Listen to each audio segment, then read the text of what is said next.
All right, y'all, let's dive right on into it. So, there was a music festival in Connecticut, Ohio, which is a now sanctuary city, stamped back in 2017. And the media and now the chief and police are trying to say that this was a fight. No, this was a mob. A white couple and two men were ambushed downtown Connecticut, y'all. And now the city leaders and the police chief are trying to downplay it, saying that it was a fight. No. When we get into these clips, y'all let me know if this is considered a fight. No, this was a mob of blacks, okay, committing assault crimes on victims at a music festival that took place. Now, you don't see CNN, you don't see MSNB, bullcrap, CBS, or none of these other medias, fake news covering it. And then the fact that y'all gonna sit here and downplay it, like this is a fight? No, it's not a fight. So with that being said, y'all, let's go ahead and get in the first clip of the day, coming from Denosha D Zalza on X, if y'all would like to follow this person. And then we're gonna chop it up in the comment section. Appreciate y'all for tuning in. Let's go.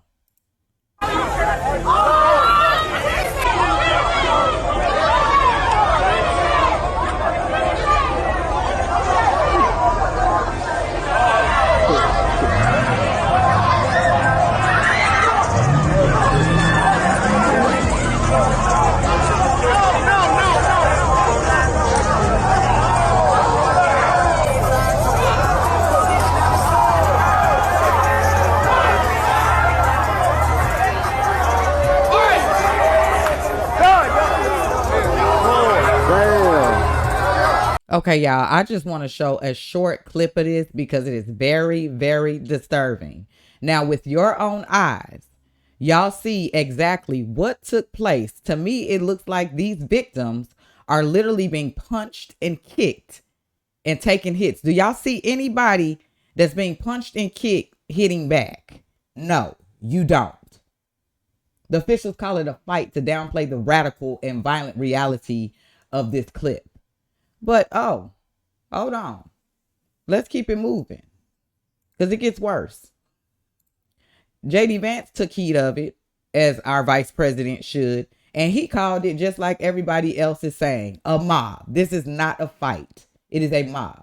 And we're going to break it down a little bit more who the chief is down there. And y'all going to see why this is very disturbing and very disgusting. And a stop needs to be, every last one of them need to be held accountable.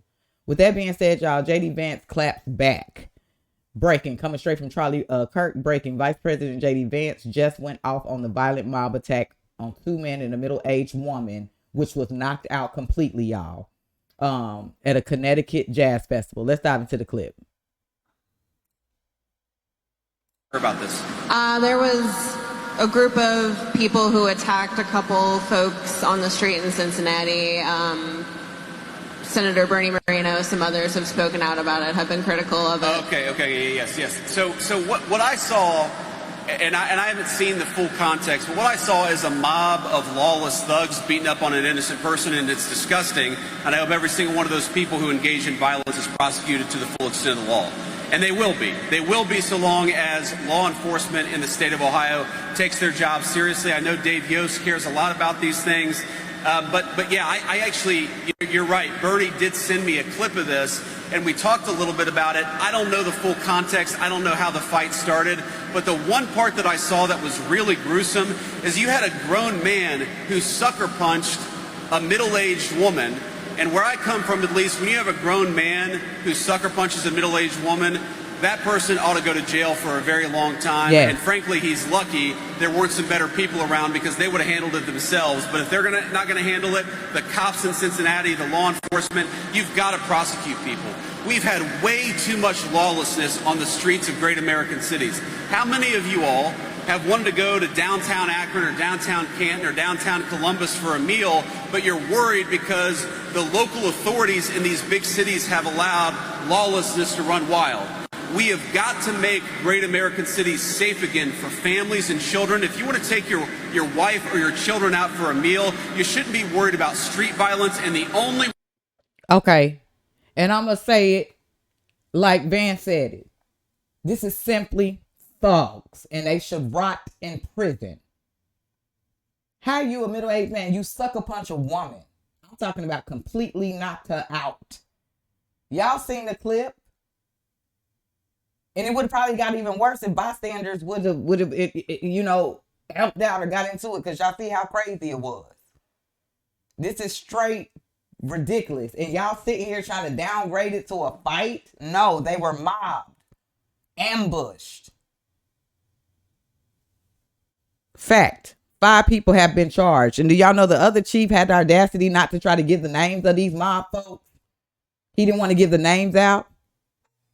The thing is, JD Vance is saying a lot with what people are afraid to say. This is pertaining urban crime and not culture, y'all.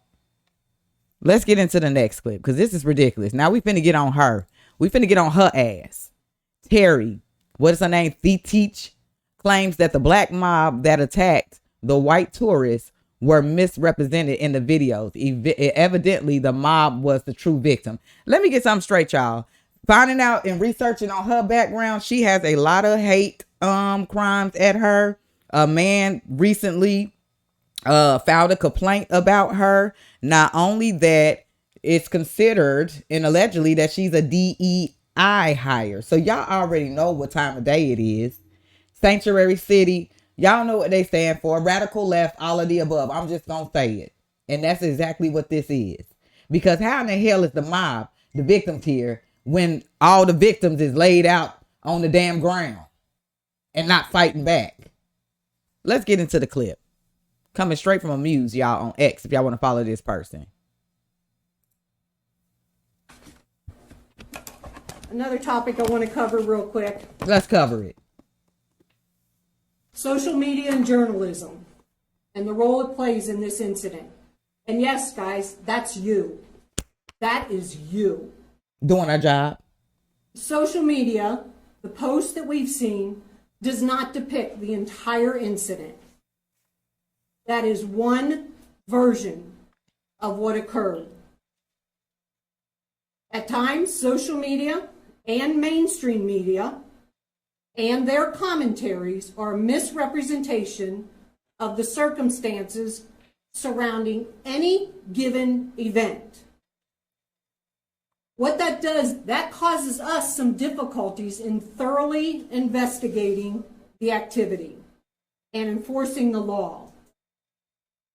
Because what happens, that social media post and your coverage of it distorts the content of what actually happened. And it makes our job more difficult. Go ahead, right here. Thank you. 2 questions. Where were the nearest officers? In the central business section. They were working. They were both in vehicles. And like I said, they had to maneuver through the traffic. Second question is, you had said social media, news media distorted the content of what actually happened. What exactly was distorted? I understand that there was multiple views of the video, but exactly what led up to this? I mean, what was distorted? Yeah, so I think by irresponsibility with social media is it just shows one side of the equation quite frequently without context, without factual context. And then people run with that. And then it grows legs and it becomes something bigger that we then have to try to manage as part of the investigation. So hold on. Okay, so let me understand this, because she's clearly saying that social media and all this other type of stuff, we taking something and we running with it. Please enlighten us. Let us know how the hell this started. Even if we do find out how it started, none of those victims deserve to get what happened to them like that, because I'm pretty sure it was not that huge for this to happen. However, she is already being sued by her own department, y'all, biased against white lieutenants, etc. And again, it's been hate crimes and everything put against her. The first female chief to be appointed with DI backing, and she is accused of pushing favoritism, y'all. Instead of protecting the victim, she's protecting the narrative. That is what they do. You are telling the people, all these clips are swarming around, that our eyes are being deceived, that what we've seen is not what we saw. That's not a reality. That there's more to the story. Well, bring the other part of the story. Because what we seeing right now ain't making sense of what's coming up out your mouth.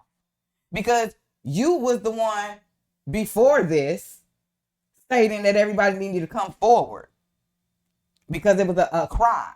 And now all of a sudden, you biting back on your very words. Doesn't that sound familiar? Let's keep this thing going, y'all. Because it's sickening.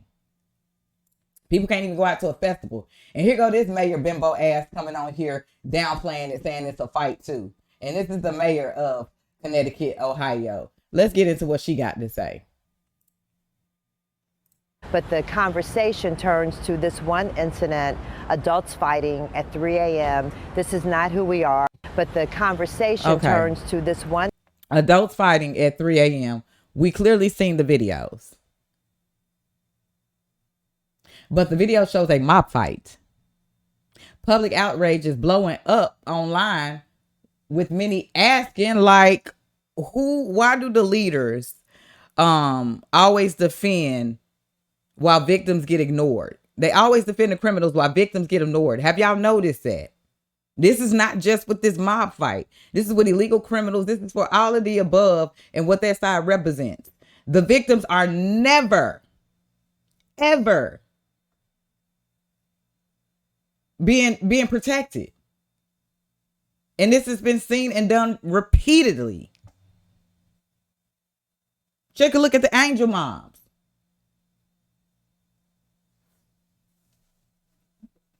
It's crazy. And these are mayors and chiefs and police officers. Which brings me to the last clip of the day. Y'all want to know y'all thoughts. It's coming straight from Paul King's USA. That's John Paul King 407 on X if y'all want to follow this guy. What happened in Connecticut, Ohio was a hate crime. And let's be clear, every single one of those men and women involved should be prosecuted to the fullest. I definitely agree. I want to know y'all thoughts on this. Y'all, enough is enough. And I'm sick and tired. And I'm sorry. I'm sick and tired. And I'm not saying all black folks. Because we finna dive into my culture today. I'm about to get in that ass. Okay? Because there are a lot of good black people out here, including myself. But you also got them goddamn thugs, mobs, and all of the above. I'm going to say it how I see it. Straight up. And we sick and tired of the shit. I'm sick and tired of it. Seriously. You got to do better. With that being said, y'all, let's dive up into this clip. And I'm going to see y'all in the next one. Let's go. Incident that happened in Cincinnati, Ohio. I've been like watching like comments and videos and stuff. But my confusion is, why hasn't this been deemed a hate crime? Why? Exactly. Why hasn't this been deemed a hate crime? Jumping a woman, a man, socking a woman, and a bunch of other men just laughing and recording and hooting and hollering. Why aren't these people in jail, Cincinnati PD? And I know people in the Cincinnati PD. You want to know why? Because it's a new game that's downplaying defect and distracting because they don't want to admit what is really taking place in America cities and exposing how their policies actually go down. These people in jail for life, the rest of their lives. I can see them on the video. You should be able to identify these folks. These people behaving this way. This is a hate crime.